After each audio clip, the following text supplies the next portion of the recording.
Mən İnovativ Təhsil Mərkəzi Riyaziyyat müəllimi Anar Həsənov. Bu gün sizlərə riyaziyyat fənnindən Din Test Toplusun 2025-ci ilin nəşrindən olan trapesiya mövzusundan 34-cü sualın izahını verəcəm. Deməli, sualda yazılıb ki, ABCD trapesiyasında S bucağı 130 dərəcədir, BC ikisi oturacağı 5-dir, AD B oturacağı 14 cm-dir, CD 9 cm verilir və bir yan tərəfə bitişik burada fikir verin, iki bucaq var. Biri kör bucaq olaraq B'dir, biri də iti bucaq olaraq A'dır, onların fərqini istəyir.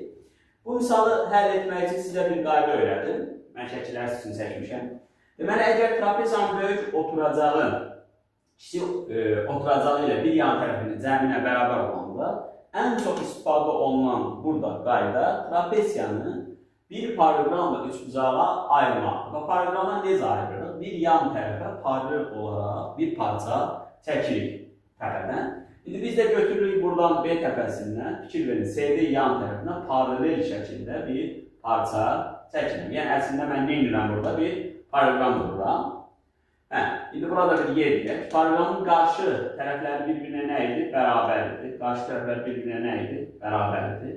Axı bu alt oturacaq A üstə gəl B idi. Onda A yeri biz nə alırıq? B alırıq. Çünki A-nı ayırmışıq oradan.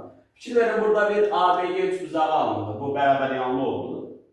Və bərabər yanlının oturacağına bitişik bucaqları eynidir. Və bir xarici bucaq qonşu olmayan iki daxili bucağın cəmi olduğuna görə bura 2 alt olur. Onda fikir verin, paralelogramın qarşı bucaqları eyni olduğuna görə bu bucaqlar olur? 2 alt olur. Yəni, əslində biz burada nə ispat edirik? Biz burada ispat edirik ki, S kör bucağı onun qabağında dayanan A2 bucağından 2 dəfə çoxdur. Bu, birinci qrupların imtahanlarına bir ispat sual kimdə gələ bilər.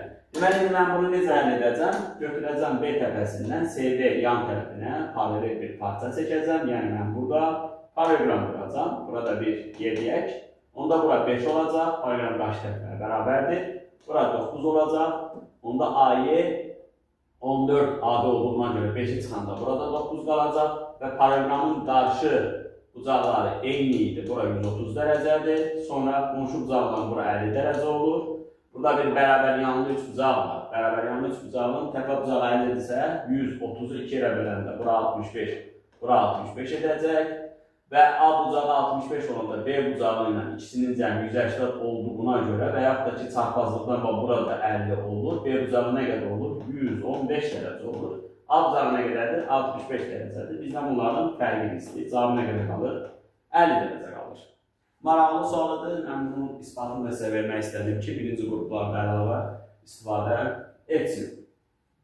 Dərslərimizə qeydiyyat davam edir.